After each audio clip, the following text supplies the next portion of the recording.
at University of Calgary with the support of the Bellsberg Program for Israel Studies. The title of this year's series is Partners, Outsiders, and Others, Sephardi Jews and the Global Left, and it is organized by Yuval Ivry and myself, Angie Cohen. As it is customary in our seminar, we will summarize the ideas presented by our guest speakers in the last session.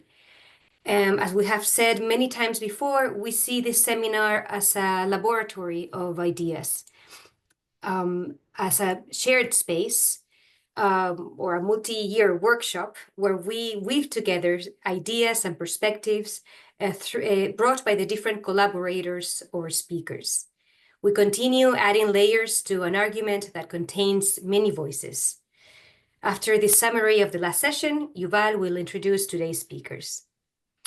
In our last meeting, Moshe Behar and Gabriela Ben-Zur contributed with their short lectures two different perspectives on the place of Sephardi Jews in the leftist movements in two different regions of the Sephardi world, the Middle East and North Africa.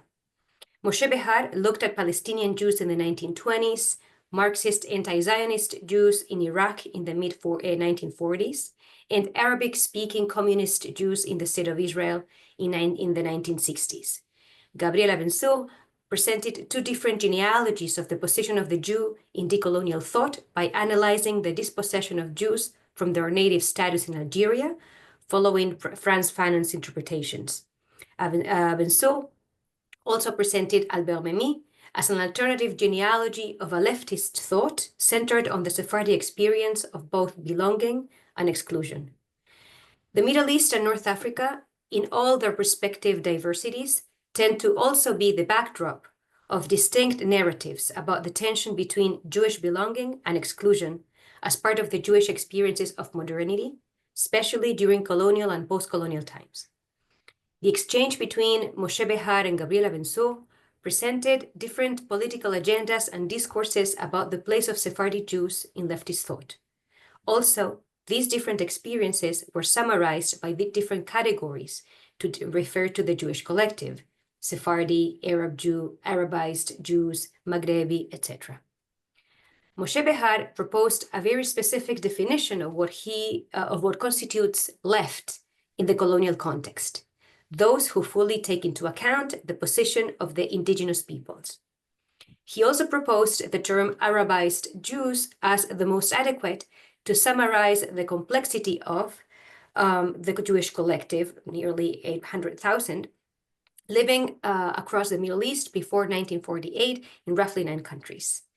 So he preferred the term Arabized Jew instead of Arab Jews or Sephardi, for example. He spoke about Joseph Castell, a Palestinian Jew who requested from Lord Balfour to revise the Balfour Declaration and award both collective and individual rights to both Jews and Arabs in Palestine, based on the idea that Palestine should be the shared homeland, Moledet Meshutefet, of Jews and Arabs. Behar then referred to the position of Arabic-speaking communists in Israel in the 1960s, who recognized the existence of a Hebrew-speaking collective that had existed at least since the 1880s. These Arabic-speaking communists who would publish their ideas in some of the best-known Palestinian newspapers decided to write in Hebrew, so the Hebrew-speaking collective could be recruited for the working class and brought into the conception that both Jews and Palestinian Arabs needed individual and collective rights, either as two states or a confederation of states or any other form. Finally, he presented leftist Arabized Jews in Iraq, who he defined as the most radical anti-Zionist. According to Behar, these individuals always introduced a harsh criticism of the fascist and fundamentalist tendencies of Arab nationalism against minorities in their texts on the dangers of Zionism.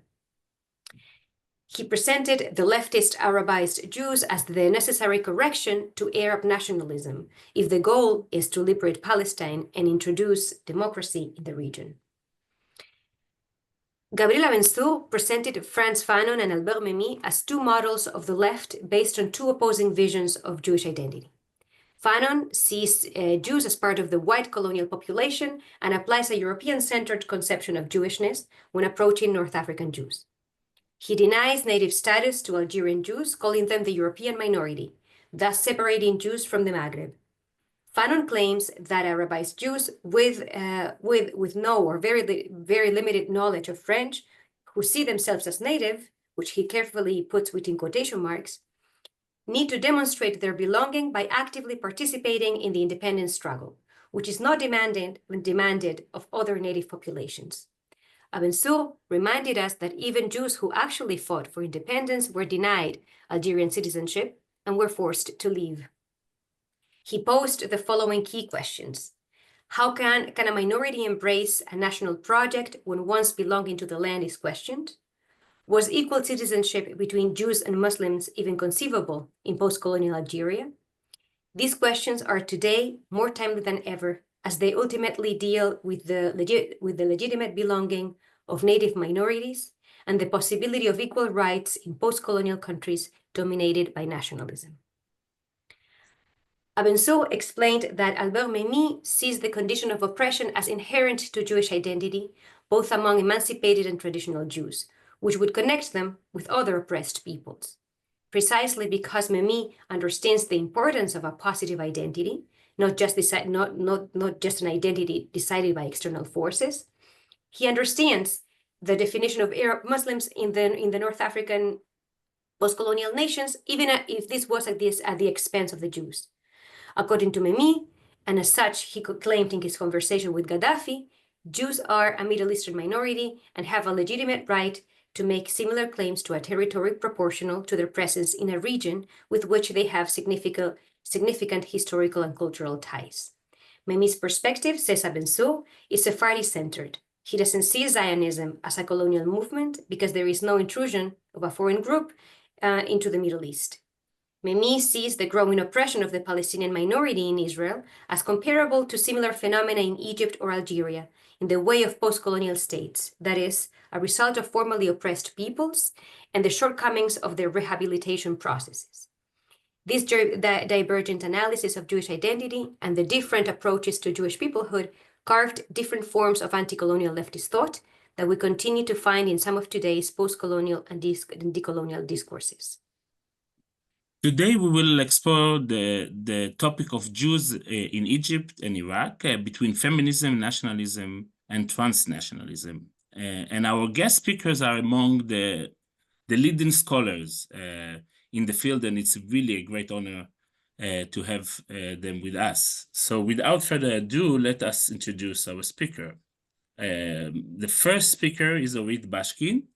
He's the Mabel Green Myers Professor in the Department of Middle Eastern Studies at the University of Chicago. She received her PhD from Princeton University in 2004 and her BA and MA from Tel Aviv University.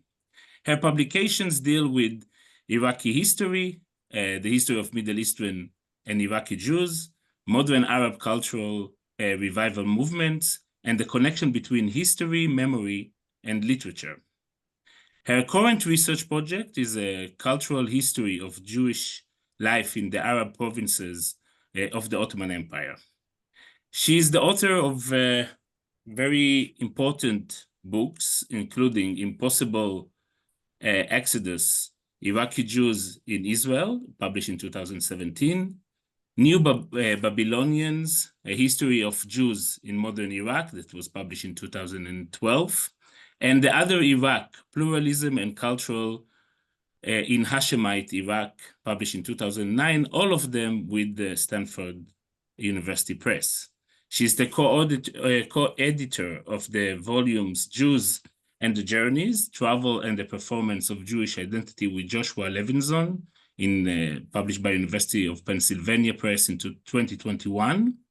Civilizing Emotions, Concepts in 19th Century Asia and Europe with Marguerite Perrenau and others, published by Oxford University Press in 2015.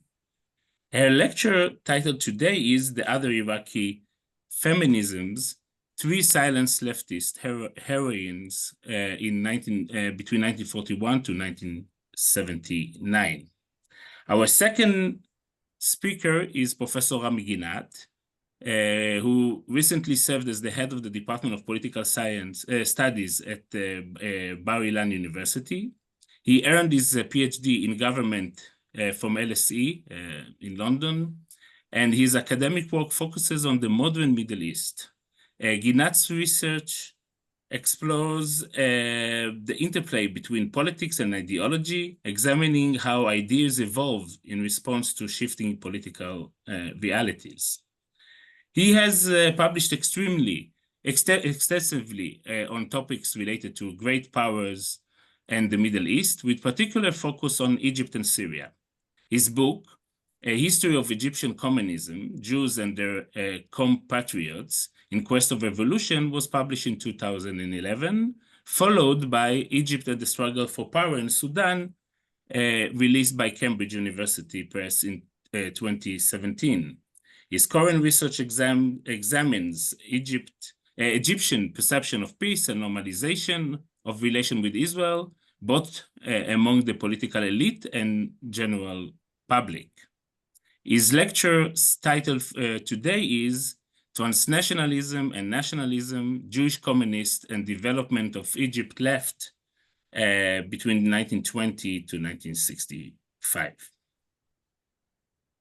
Before we start, we just want to remind you all that the speakers will speak for between 40 and 45 minutes, and then we will have around half an hour of Q&A. You are all welcome to write your questions in the chat, and Jonathan Busquila will collect the questions and will ask them to the speakers. If anyone wants to ask their question directly, they're welcome to do so. Just let Jonathan know and wait for your turn. Orit and Rami, the floor is yours. Thank you. So let's start here. Here. Okay. Thank you very much. This is a great pleasure being here today, especially with my friend and colleague Rami Ginat, who more or less established this field, and being hosted by my friend and colleague Yuval Ivri. So I'll get right to it. In 2016, an 87-year-old woman by the name of Suad Khairi demonstrated in front of the Iraqi embassy in Stockholm. And she was chanting the slogan of the Iraqi Communist Party, I'll call it the ICP, Watan Hur wa Sha'ab Sa'id, a free homeland and happy people. To scholars of the ICP, Suad Khairi is a very famous person, even an icon. She is famous for her hunger strikes in Baghdadi jails, and she's a leading scholar of the ICP itself. However, what people don't know, or many people don't know, is that Suad Khairi, the icon, was born to a Jewish family in 1929, and her name was Saida Mash'al. So in this talk, I'm going to talk about three heroines of mine, Suad Khairi, or Saida Mash'al, Ellen Darwish, and Madeleine Mir Ezra.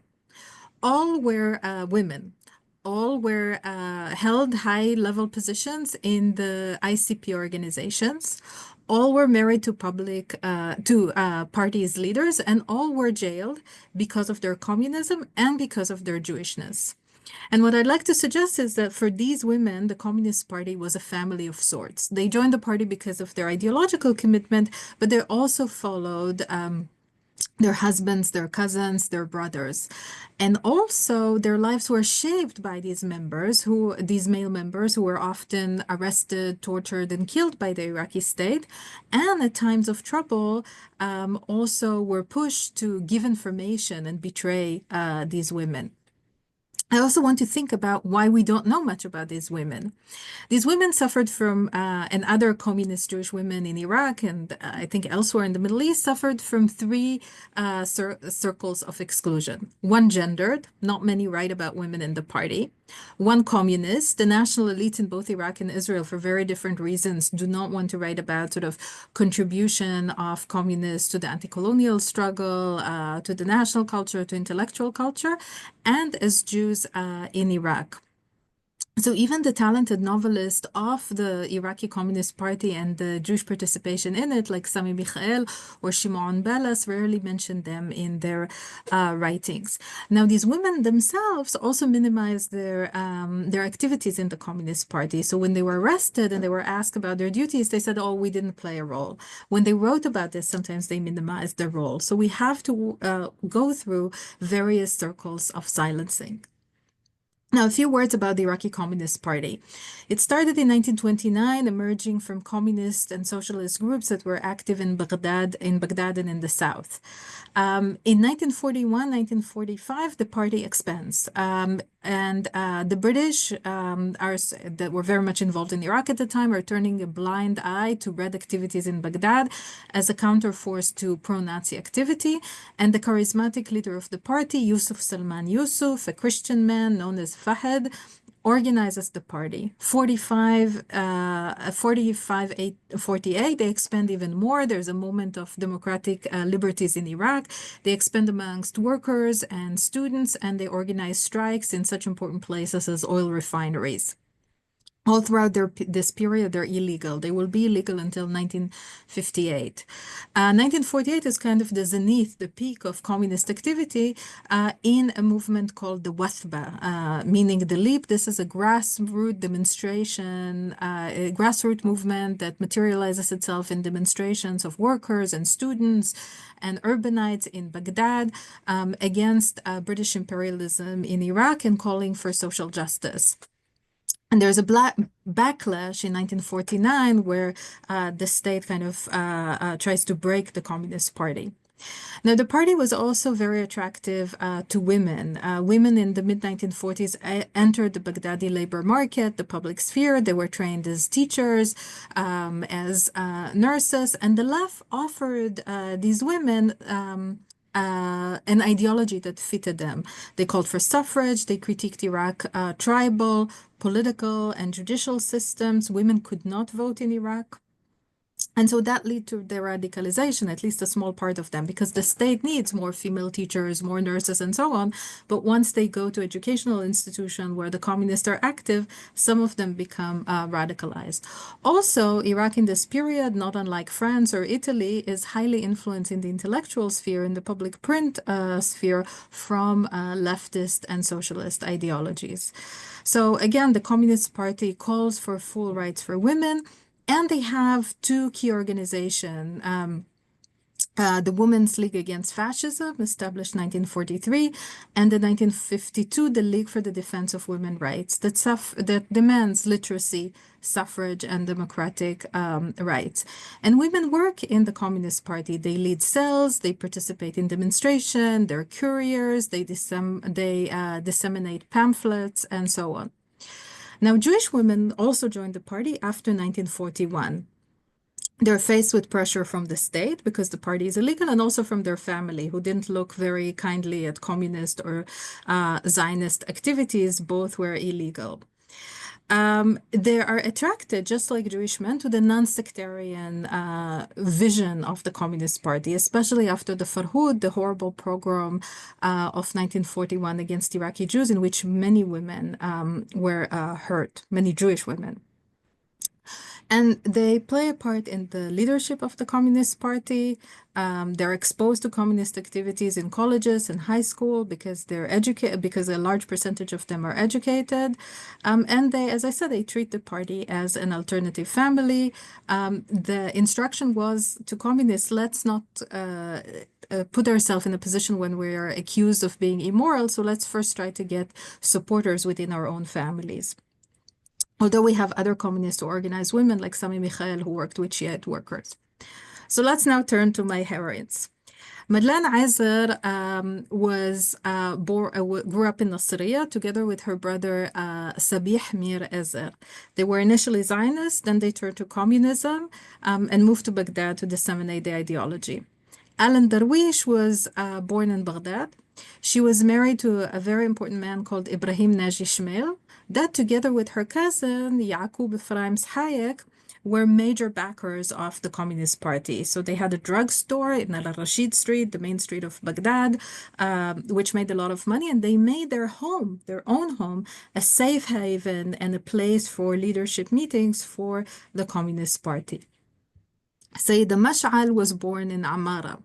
Her older sister Habiba and her husband Hezkel Kojaman were both communists, and she's drawn to the party.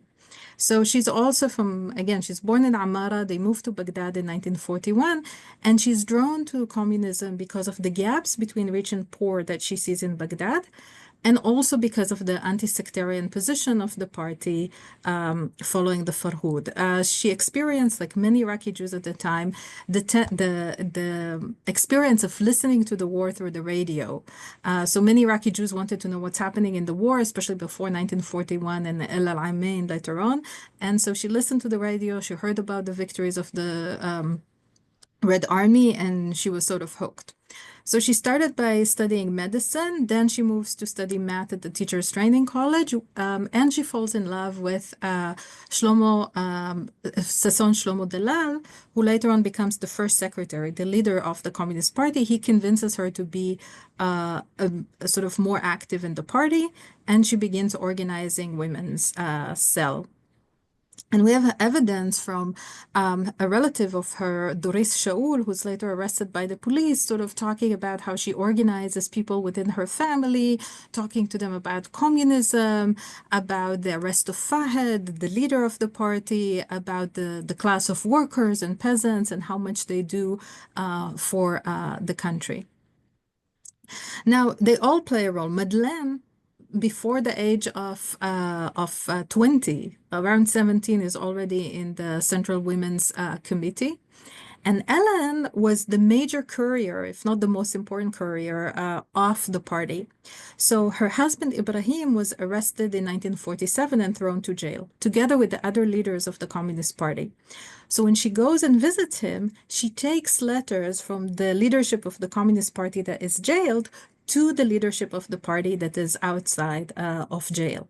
So again, 3 women connected with the party, doing important thing for Iraqi communism. However, this experiment doesn't last for long. Between 1948 and 1949, everybody that belongs to the Communist Party experiences state oppression because of the Wathba, these grassroots demonstrations, and because of the Nakba, because Iraq participated in the 1948 war, performed abysmally. And so they scapegoat every marginalized group in society as to blame for this failure, including the Jewish community in its entirety, including the communist movement. So Ellen is arrested in 1949, and because she has against her already previous charges, because she was arrested before, she faces severe punishment. During her investigation, she tries to say that, you know, I was always with the guard, I didn't get the letters, but I just cleaned and cooked in the apartment, but it doesn't work because she's found in an apartment that belonged to the party, that had newspapers, they found letters addressed to her, and there was a Christian activist called Malik Saif who was caught by the police and in order to save his life, basically ratted on everybody else. And Ellen is not unique here. Other Jewish communist women tried also when they were arrested by the police to sort of say, you know, oh, we don't read and write well, or we were just cooking and cleaning here, don't blame us. But obviously the strategy doesn't work. Now, they all receive lengthy prison sentences. They're all released in 1958, Ellen a bit earlier. So they're in the Baghdad Central Women's Jail, but jails themselves become spaces of resistance. Now, because they don't want to be deported to Israel, which is what the state also did, it denationalized communists and shipped them to Israel, Saida and Madeleine convert to Islam in order to stay in Iraq. So the jails, as I've mentioned, were spaces of resistance, and Saida emerges as a jail leader. She and the other women teaches illiterate women how to read and write. She organizes strikes, protesting the women's jailing conditions and demanding to be recognized as political prisoners, which was the demand of all communists at the time. There's a famous moment in the jail where women prisoners were forced to wash the uniforms of the sick inmates in the hospital of Baghdad Central Jail. And Saida was saying this is a health hazard for us.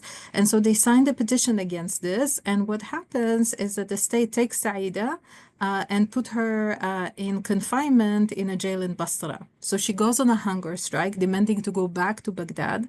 She's hospitalized. She's finally brought back to Baghdad, where she finds out that the other women prisoners were on a hunger strike to get her back to the Baghdadi jail. And this kind of jail activism, we find it with other women. For example, there's a Zionist activist called Herzliya Lukai, who's also known for organizing these kinds of strikes in jail. And she's from Mosul, again, a Zionist. And they're patriots. They're offered at one point the opportunity to go to jail, but they say, no, we will stay here as Iraqi communists. So why aren't we aware of their lives and what they did, in addition to the factors that I've mentioned before, their investigation by the police, the male historiography? One reason is that the women sort of self-silence themselves. So after Saida Mash'al became Suad Khairi, she, and a very prominent scholar, she published a book called من تاريخ الحركة الثورية المعاصرة في العراق, from the history of the contemporary revolutionary movement in Iraq. But this book kind of she self-silences Jewish and female voices. World War II is like the war against Hitlerism of the Soviet Union. No Farhud, no mentioning of Jewish role in the famous Communist League, the League of Combating Zionism. And apart from talking about the hunger strikes, she also doesn't mention a lot about women in the party. She changes later. In later writings, she writes much more about all these themes.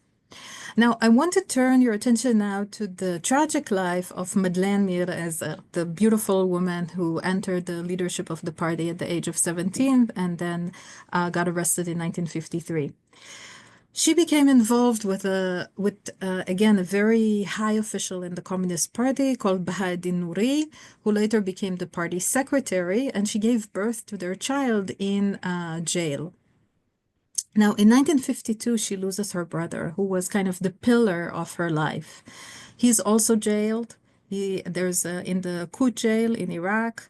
They organize a hunger strike and a strike. The leadership of the jail cuts off food, medical treatment, water for drinking and sanitary purposes to stop these strikes. And the chief warden basically goes to Sabih and shoots him in the head from close range. So she loses, her supporter.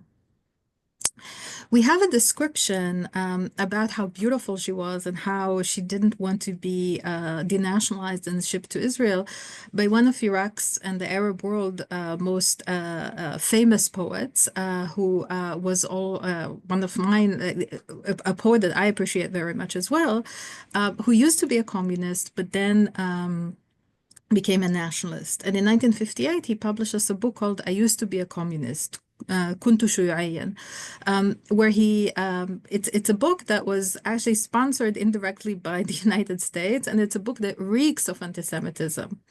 And there he talks about, Madeleine as a beautiful girl who has to go to Israel, who is forced to go to Israel, so she wants to converse. So all these communists want to marry her, in theory, on paper, but they have other designs in order to save her, but also, of course, promote other agendas. her description in the autobiography written by her husband is also not very flattering. So this is from the memoirs of her husband, Bahauddin Nouri, who was the first secretary of the Communist Party later on. I was 25 years old when I got married in the year 1952 to the communist young girl Madeleine Mir, a Jew from Baghdad. She was a progressive, active, struggling woman. She went into hiding after the authorities wanted to arrest her. Her personal and political conduct was fine, and her appearance was acceptable, despite her short height and that she could not be considered a beautiful woman. This is nonsense because other people said she was very beautiful. Khaled Baktash, so this is the leader of the Syrian Communist Party, once scolded me about marrying a Jewish woman, and I replied that I had married a struggling human and a good communist. In truth, I never feared marrying a Jewish woman, and I would not prefer any Muslim or Christian woman to her. And his biography also includes very strange details on like how she slowed him down when they were escaping from the police, how once she was sitting to him and he cleared his gun and a bullet went off. So it seems like they didn't have a happy life, again, with me trying to read against the grain of these memoirs. Now, after these women are released from jail, Ellen and some of Saida's family find themselves in Israel. So Saida's sister, her young sister Claire, her older sister was also communist, Habiba's sister-in-law Najia, like the whole family arrives to Israel, where many Iraqis still live in transit camps or in slums, and they join the Israeli Communist Party. And there's a very moving moment where Claire kind of gives a speech together with Yaqub Hayek, who's Ellen's cousin, and Palestinian poets like Tawfiq Zayad, where she talks as late as 1975 about Arab-Jewish solidarity in Iraq. It's also true that during the 50s, before 1958, Israel actually knew what was happening to these women. And they knew that Madeleine is in jail, and nothing was done to save them.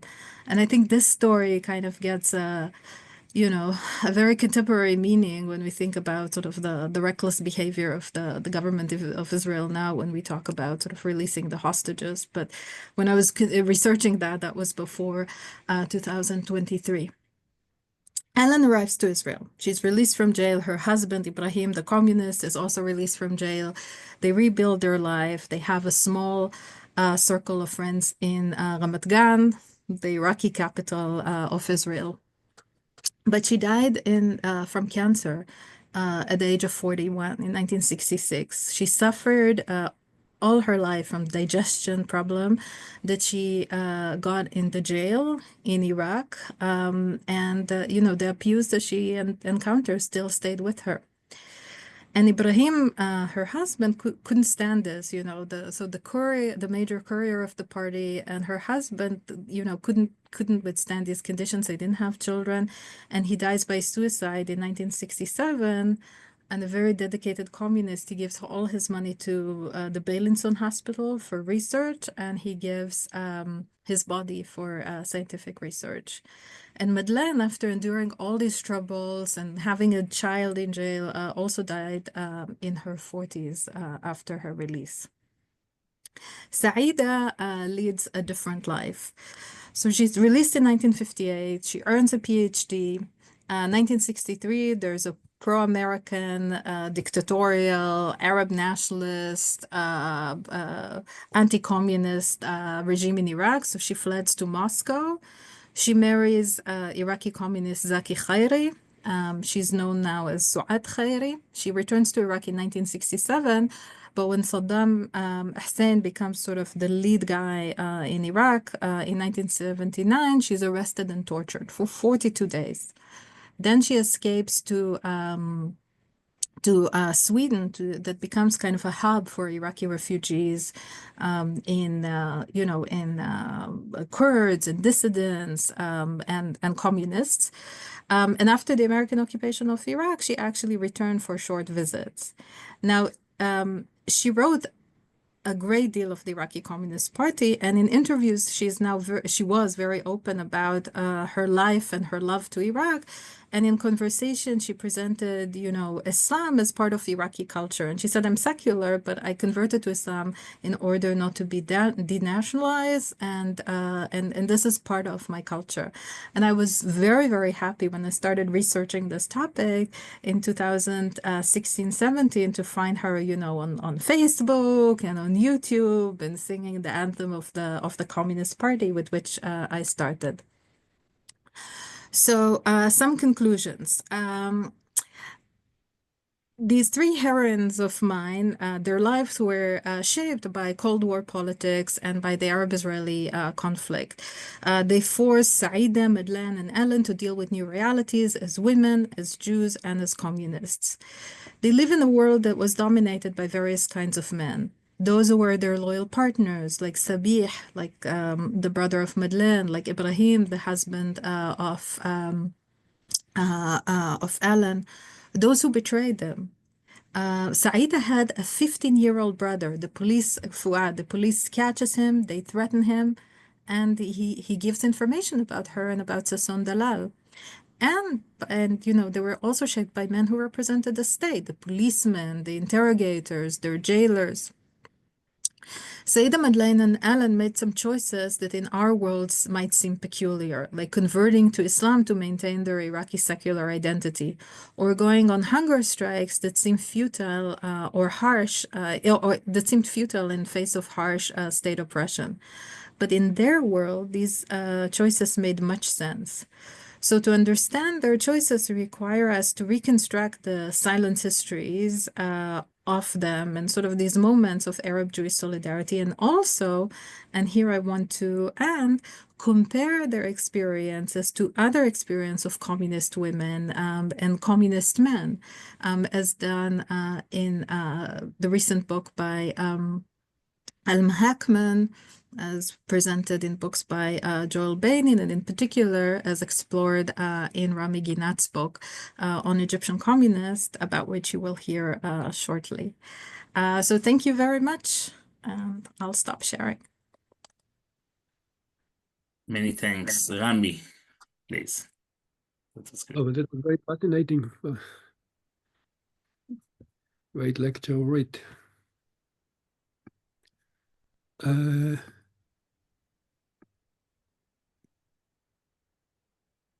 Okay, let me just put this one.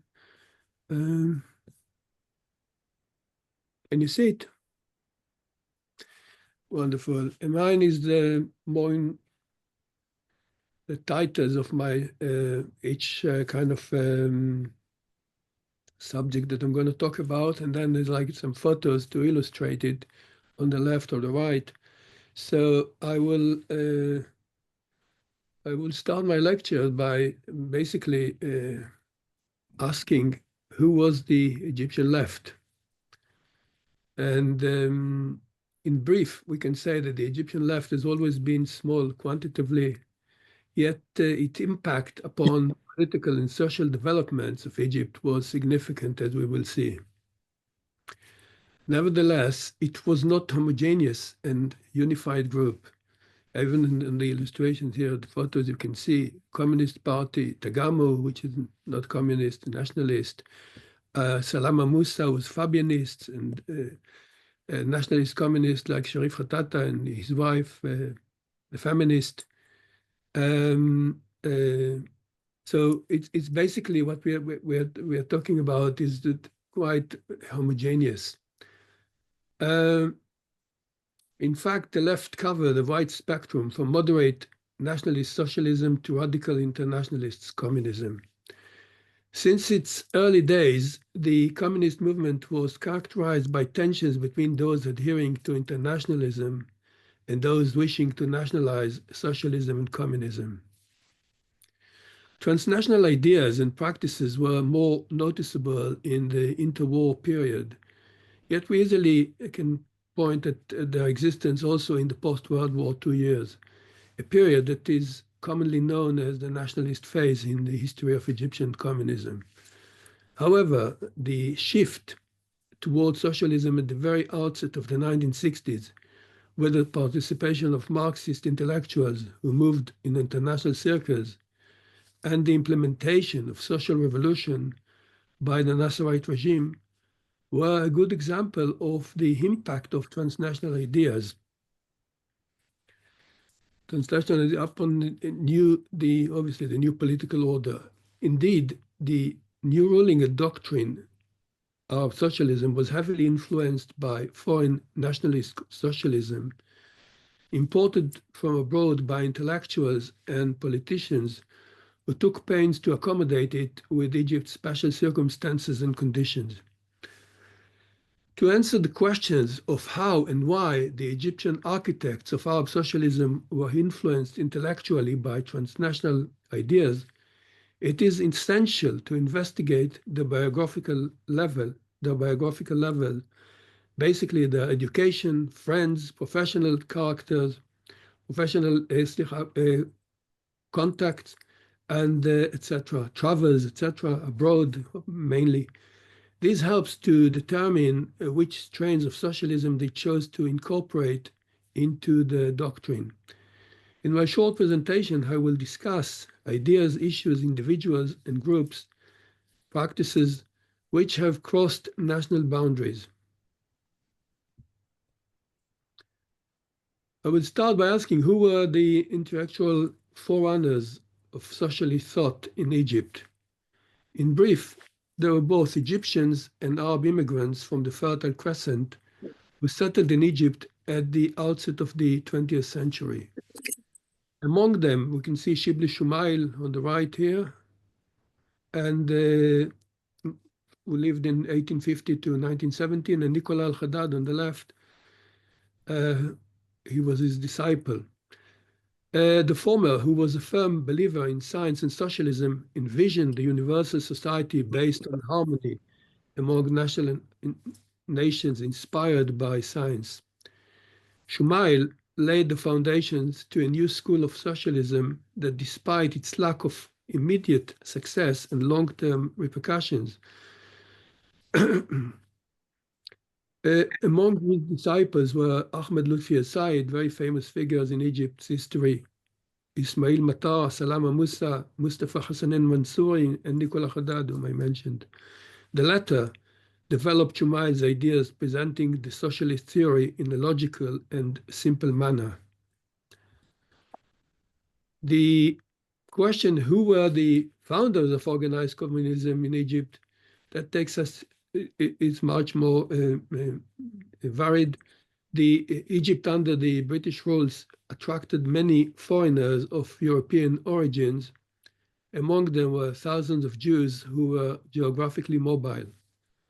They looked at Egypt as the country of opportunity, and not necessarily from a materialistic point of view. Following the Bolshevik Revolution, the foundations of organized communism were mainly laid by foreigners of European origins. Many of them were archetypal cosmopolitans. Among them were Greeks, Armenians, Russians, Egyptians, Muslims, Jews, of course, and just to name a few names of Jews, of course, Joseph Rosenthal, Avigdor, Yechiel Kosoy, Shalom Pollack, Charlotte Rosenthal, the daughter of Joseph Rosenthal and the wife of Avigdor, and of course the Anakakis, who were among the Greeks. I won't mention all the names, but quite a large group of people. The most prominent of whom was Joseph Rosenthal, the founding father of Egyptian organized communism. Rosenthal maintained strong transnational ties. His admiration to Marxist-Leninist doctrine made him enthusiastic to implant, develop, and execute such revolutionary ideas in his own country, which he regarded homeland, yet wanted to... Okay, I need to stop it. Second. So, Okay. The menu. is somebody speaking? Somebody's speaking, yeah. Everybody should have their mics muted. Yeah, Sorry, so go ahead. Sorry. fine, it's fine. Yeah, okay. So just going back to Rosenthal, yeah. So he basically wanted to see Egypt become allied with Soviet Russia, the homeland of communism. So this leads him to the question, who was Joseph Rosenthal? As you can see, all I could find after so many years of research is a portrait of his. It's very, very vague. It's very hard to kind of see it's clear. But that was 1966 when he was in Israel already, before he passed away at the age of 90-something. So Joseph Rosenthal, his background prior to his arrival in Israel is of great interest. He was born in 1972 in Tzafat, a city of Ottoman Palestine, to a Jewish Orthodox family. That's Tzafat, and in the end of the 19th century. He received his primary education in a shtibel, a traditional religious Jewish framework. He kept his traditional religious practices until his early teenage years. However, a sharp curve took place in his life when he discovered that his late father, David, held a progressive worldview and was attracted to Enlightenment ideas. In his late teenage years, Joseph Rosenthal moved to Beirut to live with his older sister. It was there that he was exposed to socialist and Marxist ideas and acquired his lifelong profession as watchmaker and jeweler. In fact, he was an autodidact as far as his secular education was concerned. The first Marxist literature, a summary of the Communist Manifesto, written in Yiddish, and an abbreviated version of Karl Marx's Capital, was given to him in Beirut by a Londoner who claimed to have links to a Jewish worker organization. Rosenthal embarked on a long journey of research on social affairs. He also established links with British labor activists. His jewelry shop in Beirut gradually became a central place for political discussions on world affairs and modern ideas. It attracted the attention of Jewish students from Palestine who studied in the American University of Beirut, Greeks, and many others.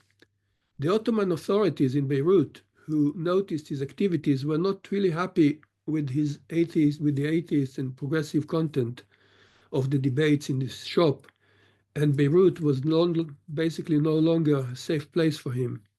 In 1897, he immigrated with his family to Egypt and settled in Alexandria. There, he soon joined an ideological circle of anarchists and socialists, most of whom were Italians and a few Jews also. Unlike his peers who called for change in their homelands, Italy, Greece, etc., and showed no interest in Egypt, Rosenthal called for radical social change in Egypt. The appearance of Mustafa Kemal, the Egyptian, the young and popular nationalist leader in the turn of the century, raised Rosenthal's hopes that Kemal would advance both struggle for national liberation and a revolutionary social agenda. Rosenthal, who established contacts with Kemal, moved temporarily to Cairo to support his struggle. Yet to his resentment, Kemal showed no interest in social change. While in Cairo, Rosenthal paved the way to the formation of trade unions to protect the workers' rights, including the large General Confederation of Workers. His house became a center for labor activists and attracted workers, Jews, Italians, Greeks, and Egyptians who learned socialist theories and discussed the situation of the proletariat worldwide. Rosenthal was also a founder of both the Egyptian Socialist Party in 21 and the Egyptian Communist Party in 23. At that historical junction, Rosenthal became the Comintern's contact and confidant in Egypt. I mean, the whole information about him and about his biography, etc., and his activities are drawn from the Comintern archives in the Soviet Union, former Soviet Union, and there's lots of material, really fascinating material about his life and about his activities. Efforts to Egyptianize the movement were, however, made by the Comintern emissaries to Egypt. Indeed, the ESP included a group of Egyptian intellectuals, among them Salama Musa, whom I mentioned earlier. It was a pluralistic umbrella organization for a variety of socialist currents representing Fabianism, who objected to social revolutions, social democrats, Marxists, and Marxist-Leninists. Musa adhered to moderate socialism, whereas Rosenthal believed in communism and supported the Bolshevik Revolution. The ESP that supported the WAFT-led struggle for national liberation was nevertheless short-lived. The ESP decision to join the Comintern in 1923 led to its disintegration following the abandonment of the nationalist wing. Although the Comintern never demanded the expulsion of Rosenthal from the ECP, a plot that was concocted between no other than his son-in-law, Avigdor, the Comintern's emissary to Egypt, and Husni el-Urabi, the Secretary General of the ESP and John Rosenthal's protege, who became his sworn enemy, put an end to Rosenthal's central role in the foundations of organized communism in Egypt.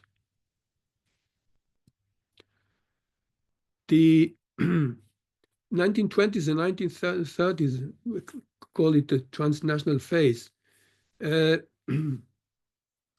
continued, throughout these years, transnational characteristics continued to feature prominently in the split and weak Egyptian communist movement. It's quite lots of tiny groups. The latter part of the 1930s witnessed the decline of the Comintern's role in shaping Soviet foreign policy. The Molotov-Ribbentrop Pact that we see, a non-aggression pact, shattered the image of the Soviet Union and international communism and anti-imperialist world forces. However, the subsequent entry of the Soviet Union to World War II and the military achievements, particularly the great victory in Stalingrad, were warmly received among leftist Arab circles. Orit mentioned it earlier. This development gave rise to a new wave of organized communism, a homemade communism with a nationalist characters. Communism became particularly attractive to young Egyptian Jews for several reasons. It was an international movement. It was Western, modern, and progressive without being imperialist. And by de-emphasizing religion, it was socially inclusive for Jews.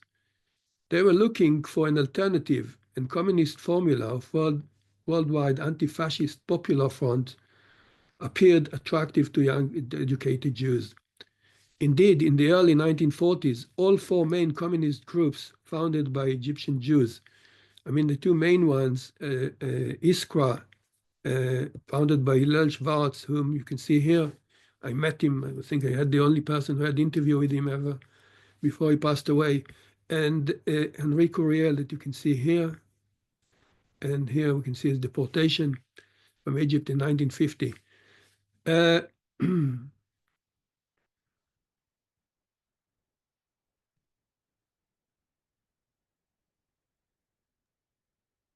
In the latter part of Rami, I will just say that you have another 3 minutes.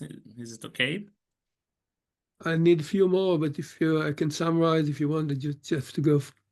Yeah, maybe 3 or 5. Yeah, just to leave enough time for discussion. Sorry. In the latter part of the 1940s, the communists, along with students and workers, radicalized the anti-imperialist struggle for national liberation. They had significant achievements in nullifying the Sidki-Bevin's draft agreement and subsequent downfall of Sidki's government in 1946. The call for the transferring of the Anglo-Egyptian dispute to United Nations was adopted by Nukrashi's government in 1947. However, Egypt did not have much success in her demand in the United Nations. Enrico Riel, who was of Jewish origin, may be perceived as the Rosenthals of the 1940s. He was a leader of one of the largest movements until his expulsion from Egypt in 1950. Curiel, who was born in 1914 in Cairo, was the son of a wealthy businessman and a landlord. In his father's agricultural land, he had firsthand experienced the Falachin misery and exploitation. The Egyptian people's distress and misery led him to politics, hoping to radically change the lot of the working classes. Like Rosenthal, Curiel was an autodidact as far as studies of Marxism were concerned. His goal was to disseminate Marxism to as many as Egyptians as possible. The new communist organization of the 1940s swam against the nationalist currents, although they tend to advance Egypt's struggle for national liberations in two main issues. One was the issue of Sudan. Sudan was actually run by Egypt and Britain for a long time until 1953. So he called for, against the attempts by the Egyptians to unite Egypt and Sudan, he called for giving the Sudanese the right of self-determination and the choice to decide about the future. And on the Palestine question, he swam against the currents, the nationalist currents, when they supported partition, and that led to the actually persecutions and became like a fifth column within Egypt at the time. But gradually, and later, I mean, in the 50s, later in the 50s, many in Egypt and other Arab countries actually embraced the formula of two-state solution and the partition resolution. I won't be able to talk much about the other Jews, like the Fajr al-Jadid, a group of very important and significant ones.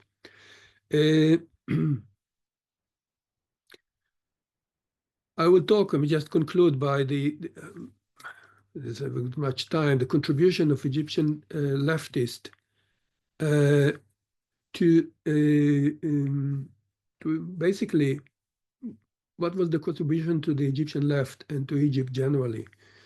The contribution of the Egyptian left and its Jewish leaders and activists to the shaping of a radical political and social agenda in pre- and post-revolutionary Egypt was really significant. In fact, the radical ideas they formulated and promoted gradually permitted the ruling elites. The last draft government and Nasser's regime adopted the principles of the interbloc policy of neutralism as advocated by Egyptian communists. Curiel was the one of the key figures in laying the groundwork for the emergence in the 1950s of a new class of Egyptian intellectuals.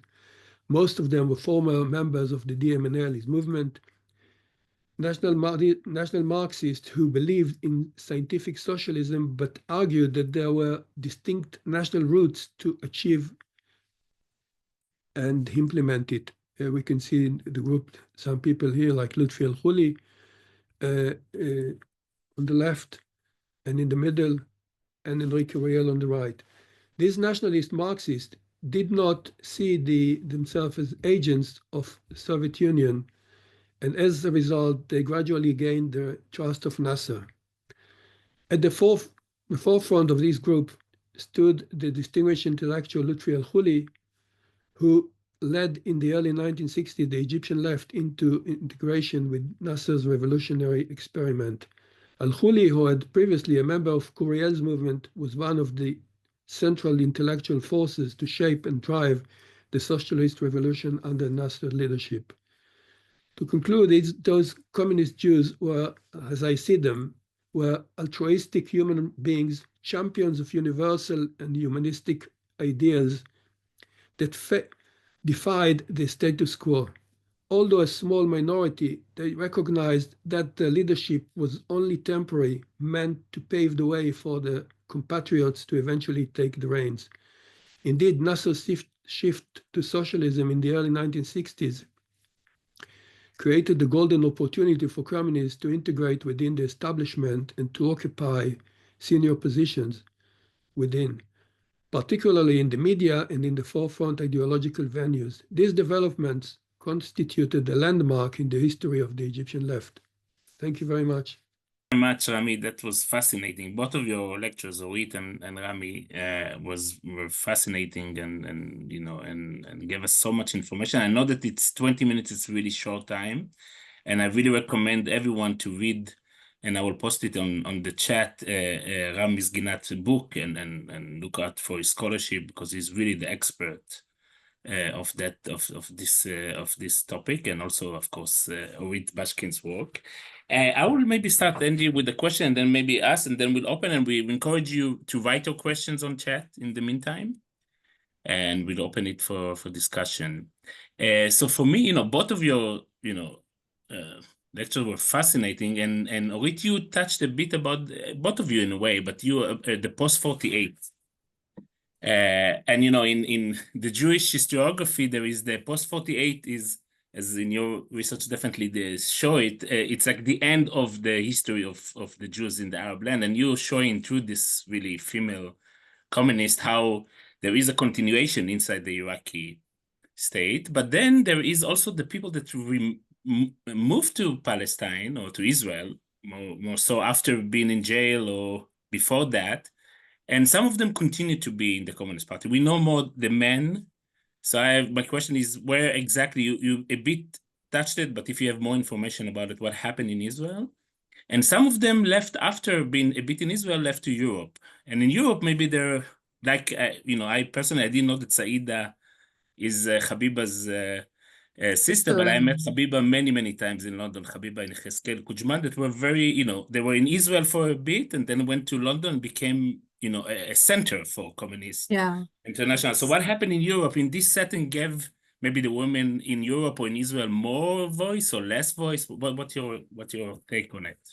So some communists stay, and actually in Egypt it's a more prevalent case even than in Iraq. But the idea was that they want to stay, but the conditions were impossible, and also they were afraid of arrest. Two communist leaders were Jewish communist leaders were executed in Iraq, and so that indicated to other communists that they cannot stay. Some did. Some were released from jail and stayed in Iraq, but the number was very small also because, as I've mentioned, after 1963, the new regime in Iraq persecuted communists very much. So then, if we think about where they end up, we can think about two centers. One is in Israel. So many of them joined the Communist Party, and some who weren't communists joined the Communist Party. So those are like the intellectuals, Balla, Sasson Somech, David Tzemach, Sami Michael, and so on. Some are activists, the Kujaman brothers, they're Najia, Habiba, a whole bunch. Some, including the women. And then some have like including Saida Mash'al's mother, have like this period where they try Israel, it doesn't work, and then they go to London. And London, and my colleague Zainab Salah had written quite a bit about this, is a different setting because there are more Iraqis there are more leftists there. It's kind of like a post-colonial diaspora. So they have more people. And also, unlike the transit camps in Israel, it's also easier in some ways to get a house and to be part of a network of Iraqi Jews, including those who weren't communist, who were Zionist, or who just didn't want to rot in some transit camp in Israel. So they arrived to London or had connections before. So it's like an Iraqi diaspora. It's a leftist diaspora. It's an Iraqi Jewish diaspora. So we have all these components, and so it's a very transnational community in some ways, and then and there's another story to this that I can tell, unfortunately, because I don't read Russian, but there's also like a part of the story that happens in Moscow, and people like Margaret Litvin and others kind of explore that, and Masha explored those stories much better than I do. Yes, and Angie, if I can, another only following up question to Rami. So Rami, said a bit about, if you had probably more time, you could speak much more on people that moved to Paris, like Henry Coriel, that maybe became one of the most famous, of all as an activist and an exile, in the exile center of left, transnational activists in Paris. But can you say something about Egyptian Jewish communists that moved to Israel and became part of the Israeli communists, if they like the same case study of the Iraqi Jews? Yeah, I can give you two names that I also mentioned in my book. One of them was Avraham Farhi, who was a member of Iskwa, Hillel Schwartz communist movement. He moved to Israel, and on his way to Israel, he stopped in France and tried to get involved with the French Communist Party, and they rejected him. They didn't want to accept him to the ranks, so he moved to Israel. And in Israel, he gradually changed his political views completely. And at the end, he was a member of the Likud party. So this is quite a significant shift in his life. And he was one of the people whom we interviewed, and he gave me one of the most, I think, really fascinating and profound, really remembered every details in his period in Egypt. So he was really a very interesting person, a real intellectual. The other one was Joe, what was his name? I forgot his family name. He moved to Israel and joined the Maki, the Israeli Communist Party, and he was active there for quite a long time. So he stayed in the left. But I think the majority of these communists moved to Paris, this group of Egyptian communists in exiles. Among them was Enrique Riel and what was the name? Joyce Blau, who was also I met recently. Well, she was also very, very active. And when after the Kuriel was assassinated, she carried on its activities and to support the Kurdish struggle for liberation. So she was really, and her husband, her partner. So that group of activists in Paris were continued until the assassinations of Kuriel to be involved with Egyptian affairs and tried to basically the external branch of Khadetto, but later they were expelled from the party, and he got involved with the Israeli-Palestinian peace talks. Uri Avneri and others were also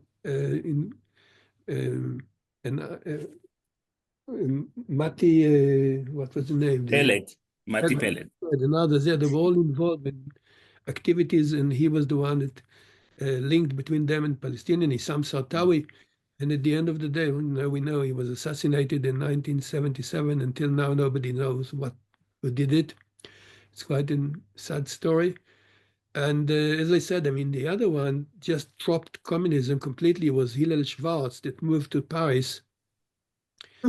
And he, one day, when I met him, for a series of interviews, he just told me that he gave up on communism. He's got no, he didn't even have kind of a good thing to say about Egypt. They were quite frustrated because they were gave all their life to this cause, and they were expelled and blamed for being,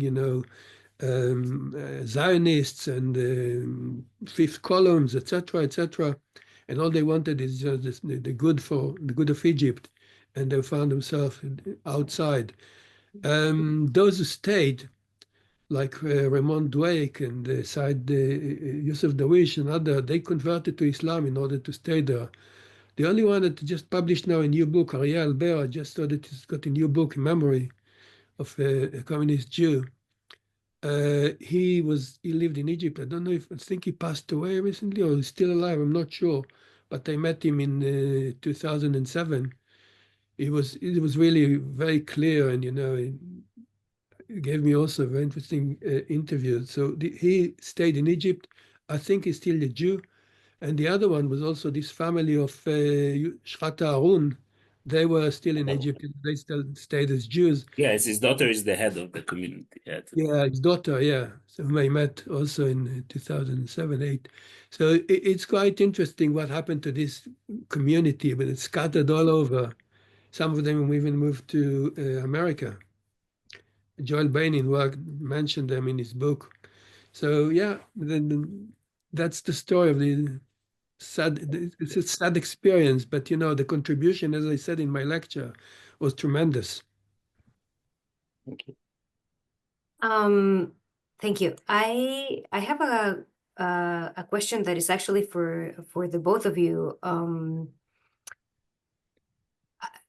I was thinking, like the conversions to Islam show an identity rupture to the very least, but also a change in the social and political conditions of both Iraq and in Egypt.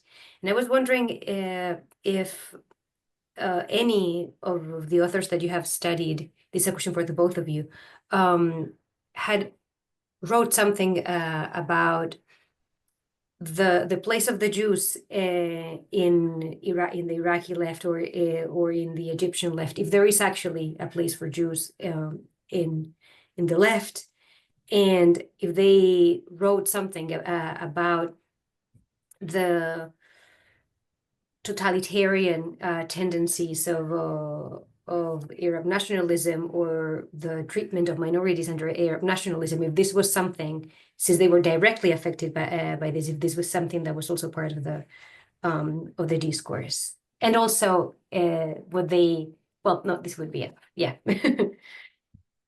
So, as far as the writings, actually, Saida Mashal writes quite a bit, and in her later years, she goes on and talks more about her experience as a leftist. And again, I found her like in the very, very last stages of my research. I never talked to her, but I found her on Facebook with, with the hammer and the sickle kind of as her profile pic. But more seriously, she gave interviews. There's a very lengthy interview with her in Arabic where people sort of ask her about her Jewish background, and she responds and she tells these things. Now, so I don't think that right now the kind of silencing that I talked about is something that typifies her later writing. In terms of writing about communism, there's quite a lot. But I want to emphasize something that is a bit complicated about sort of the relationship between communism and Arab nationalism. Obviously, not all forms of Arab nationalism are the kind of murderous regime that appeared under Saddam Hussein. So the Communist Party in Iraq, from its essence, appears as an anti-sectarian organization, because the idea is that, the state, as created by the British, was a sectarian state. Arab Sunnis at the top, and then various groups, the Shia majority, the Kurds, the Jews, the Christians, kind of trying to find paths to the state through various degrees of success and failure. Now, the ideology of communism, because they were critical of pan-Arab movements and had a different kind of globalist vision of commitment, right? Because the worker struggle is global, the communists in general, communism also is a form of patriotism. And they sort of said to people like, you can still speak Arabic, you can still write in Arabic, you can still do all these things, but you can still be a member of the Communist Party and fight for equality. So that's something the Jews really liked. But at the same time, the party was very open, towards Kurds and Armenians and other non-Arabic speaking religious and ethnic groups in Iraq, or minorities. In Israel, when they arrive and they join the Israeli Communist Party, then they, some of them continue writing in Arabic, and now as kind of as an opposition language to the state. So if you look at Sami Michael and Shimon Ballas and David Tzemach and Sasson Somech and others, they write in Arabic for Palestinian publications based in Haifa, like Al Jadid and Al Ittihad. And, there's also Yusuf El Ghazi there and others who's Egyptian. So, the mix is there. So, yes, they're critical of these regimes because these are the regimes that oppress them. They're not critical, unfortunately, of the Soviet Union at the time for very obvious reasons, right? Because I was actually thinking that the women that you were mentioning actually were at the crossroads of three different kinds of violence: the violence of Arab nationalism, the violence of patriarchy, but also the violence of communism. So that's the thing. So there's again, my colleague Margaret Litvin, and also people who worked on Charlotte Rosenberg and others, like work on also what happened to people like Rosenthal's daughter and other under Stalinism, or to the family of Palestinian communist Najati Sidki and his Ashkenazi wife under communism. I focus more on more Middle Eastern forms of oppression in the spaces that they encounter. Thank you. Hey, I think one of the major differences between the case of Iraq and the case of Egypt in lots of ways was that many of these top leaders of the communist movement in Egypt didn't speak even Arabic. So that was one of the problems, was the whole issue of Egyptianization of the movement. That's why they needed local to join the movement and take control. They couldn't speak the language. And the Soviet Union at the time, the embassy was open in 1940, the legation in 1943. They didn't even want to meet these Jews. They didn't want to support them. So there was kind of, on the one hand, they looked at the Soviet Union as, the country of communism, the one who's supposed to dictate the international line, what should be done, etc. On the other hand, the Soviet Union didn't trust them and treated them as anarchists and others. So that was a problem, which caused lots of difficulties for them.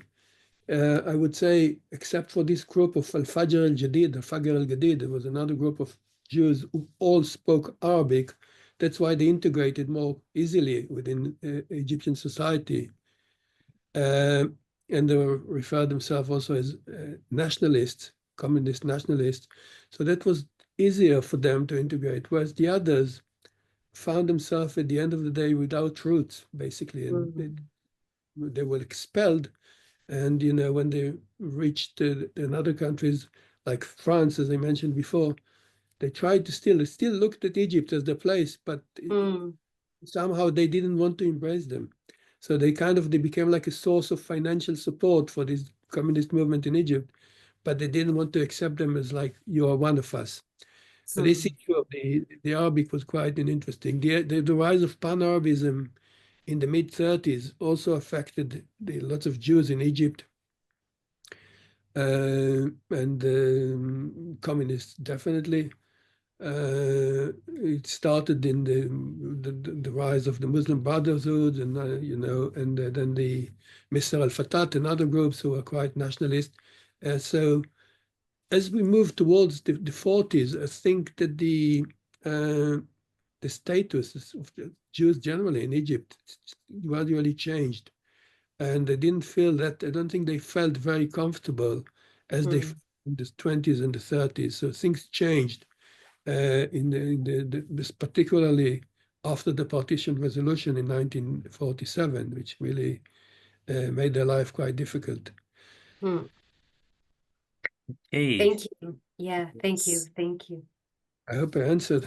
Yes. Yeah, that was great. And now we have several questions in the chat, and we want to invite Jonathan. Yes. Yes, thank you, Jonathan, for doing it, to convene it. Yes. So yes, so I'll ask them in order as they came. So the first one, what is by Audrey.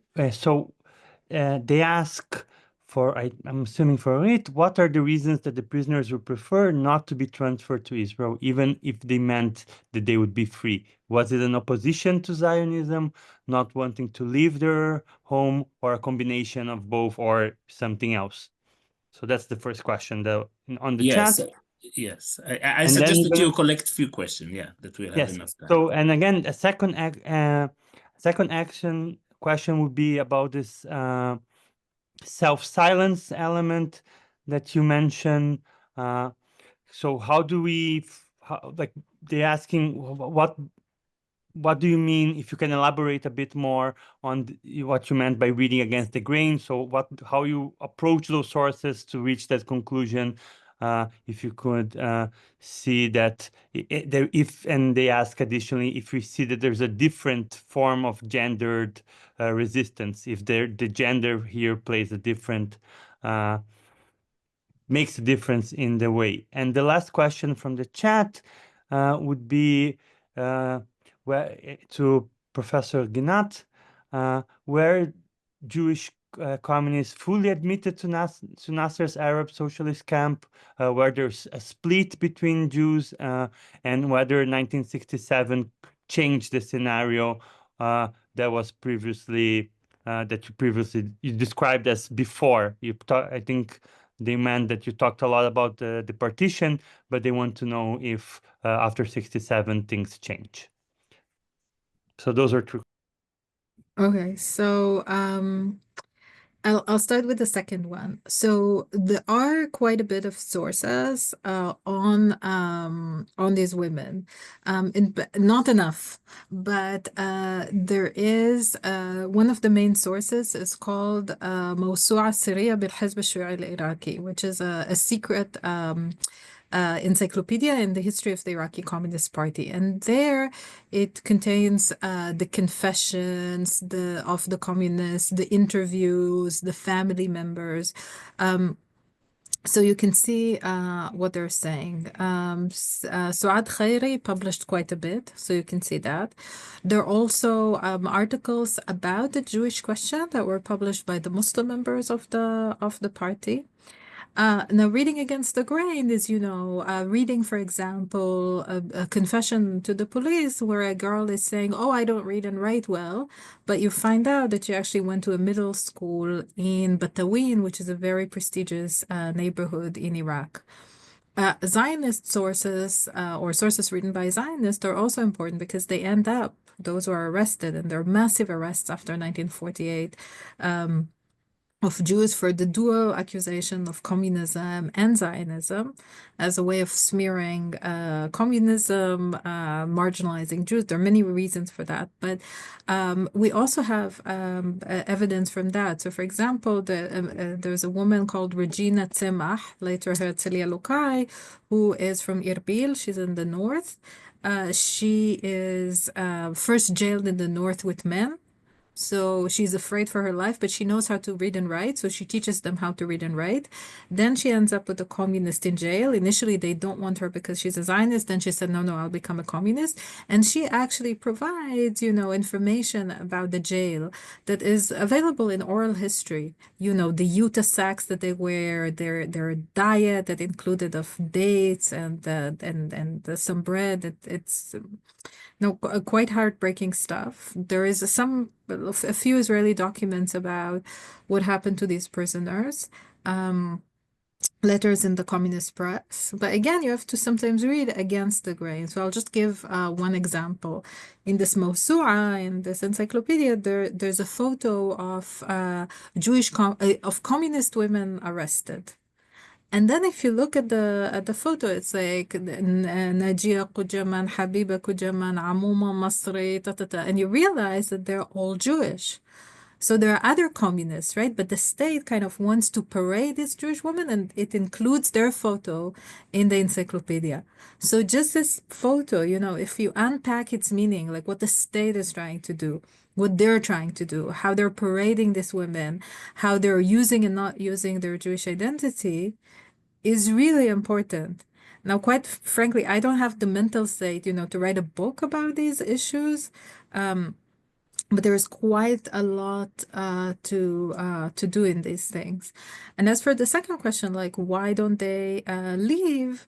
So for Saida and for Madeleine in particular, it was really a question of staying in Iraq. They did not want to leave. They wanted to stay in Iraq. I mean, again, to join this party, you have, and especially to rise to leadership position, you have to have a particular kind of backbone or spine, right? You have to defy your family, join an illegal organization, suffer in jail. These are like really, really harsh times. This is not like talking about, Marxism in some coffee shop as was in the 30s. This is a different reality, sort of 47, 53. And then also for the communists or not Jewish, any communists in Iraq from 63 onwards. Yeah, I would say if we talk about, I haven't mentioned women in my lecture, which is quite naughty of me, but I would say in my book they featured some of them quite prominently. But I would say one thing, I mean, women in the Egyptian communist movement at the period at least the 30s, 40s, they were involved, they were part, especially the new phase of what I call the nationalist phase in the early 1940s until the end of the 40s, there were quite lots of women involved as part of the Hadeto, not the Hadeto, the Egyptian movement for national liberation, Iskra. There were lots of women activists, and I think that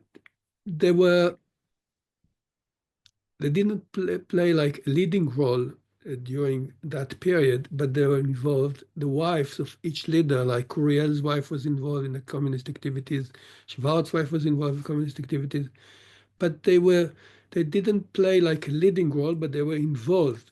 I mean, the one that I can think, and she wrote even a book, was Didar Fauzi Rossano. She was the wife of one of the three officers, Osman, that was his name, forgot his name. And she was involved in the post-1948 period in Egyptian communism. And I think that she, at the end of the day, she also moved, she left Egypt at some point. But she was somebody that I can think of as somebody that was involved in the post-1948 era. Another one that was quite active was Mary Kamel Rosenthal.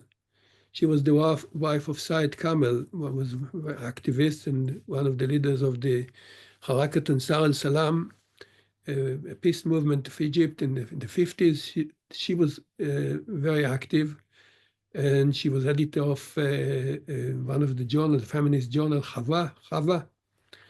And she just passed away. But I had quite a long conversation with her and her husband, when I was in Egypt. And I met her also in Israel. She's got a family in Israel who immigrated to Israel at the time. So she was a very, very interesting story. But again, she was active, and she wasn't on the leading role, if you could call it that way, but she was very active in terms of feminist issues, etc. Charlotte Rosenthal, the daughter of Joseph Rosenthal, she was very active.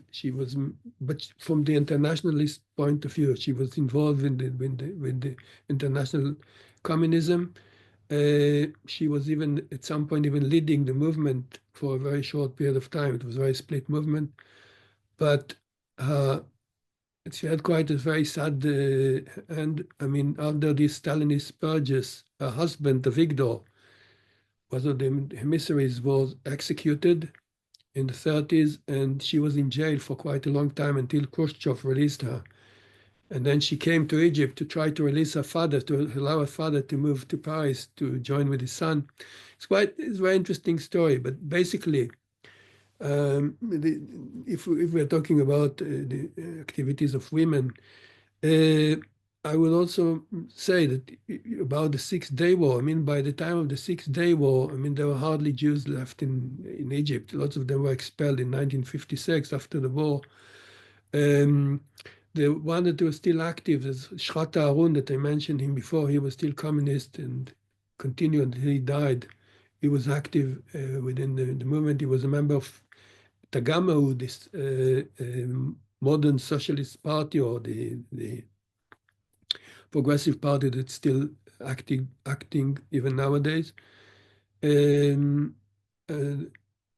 three communists that I mentioned, they all passed away, from Al-Faqr al-Jadid and Al-Bara, that was also remained communist. I don't know, towards the end of his life, he was a member. I mean, there wasn't a communist party after the I think there was self-dissolution in the mid-60s. I don't think there was a very substantial communist party that was established later, so just tiny bit, but nothing.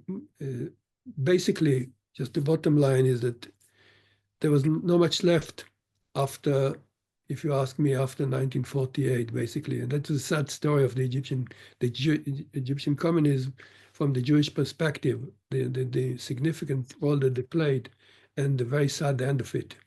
Yes, thank you very much, Rami. Thank you, Orit. Thank you, Jonathan, for convening the questions. I would just say, before wrapping up, for sources that Orit aligned. I will definitely include and Orit, of course, work on it as well. Novels, historical novels. So on Enrico Riel, for instance, if you read Hebrew, there is a wonderful novel by Shimon Balas, החורף האחרון, that portray mainly his time in Paris, but gives his historical and the group. And Facebook and YouTube is becoming, as you noted, Dorit, is for for students, future researchers. Sometimes you can find really treasures there. Links. It's not a source by itself, but it will give you links that are interesting. For now, but Yes. And I think it's also interesting that, Balas himself, who was an Iraqi Jewish communist, wrote this novel about Kouriel, Yes. spent some time in Paris. In Paris. And he writes in Paris about Palestinian literature. And he writes in Paris in French, articles about Farhantoun, for example, and his utopian vision. So, in Balas, you can actually see the connections between Iraq and Egypt. So these organizations are similar in the sense that they all object to Zionism. They have anti-Zionist leagues. They support the partition. That's a huge thing. They have their problematic relationship with Arab nationalism. But there are also these other points where they're connected, which is quite interesting. And Paris is as important hub as London, also for the Iraqis. They were also, graduates of the Alliance School. They also wrote in French. And so Salama Musa that Rami mentioned, the Coptic Fabian socialist, was a god in Iraq. They all admired him. They all read his writings. So although our talks are separate, they're actually more connected than we think. Yes. Yeah, that's fascinating. Sadly, we have to end. Yeah, we need to wrap up. We try to be very strict about this, but there is a question that wasn't answered. I suggest that Audrey We'll send us the question, and we will make sure to forward it to the speakers. Okay, perfect. And so thank you, everyone. Thank you, Thank you Rami. so Thank you, much. Orit. Thank you, Jonathan. Thank you, Angie, my friend, and to Sol, her baby that gave us her mommy for a bit. And thank you, all the Schusterman and Calgary team, Freddie, for organizing everything behind the scene, and Karen and everyone. And next time, we will have, but please join us next time. Next time, the next session is on April 3rd. Weaving transnational threats, Mizrahi feminist thought and organizing at this global political moment with Yali Hashash and Shirley Bahal. So thank you, Orit, thank you, Rami, and thank you, everyone. Thank you. Bye-bye. Bye-bye. good to see you.